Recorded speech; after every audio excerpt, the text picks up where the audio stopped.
கர்த்தருடைய வார்த்தை சொல்லுகிறது, இன்று அவர்கள் கண்களுக்கு முன்பாக உன்னை மேன்மைப்படுத்துவேன். யோசுவா 3:7. இந்த நாளிலும் உங்களுடைய வாழ்க்கை போராட்டம் மிகுந்ததாயிருக்கலாம். உங்களை சுற்றி உள்ளவர்கள் உங்களுடைய முயற்சியை, உங்களுடைய உழைப்பை குறைவாக எண்ணலாம்.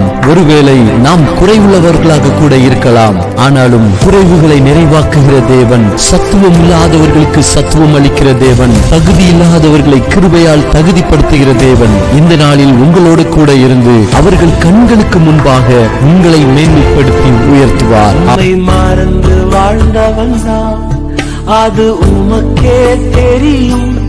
உம்மை மறுதலித்தவன் நான், இதை உலகே அறியும். உதவாத என்னில் நீர் உறவானி, நீங்க இல்லாம என்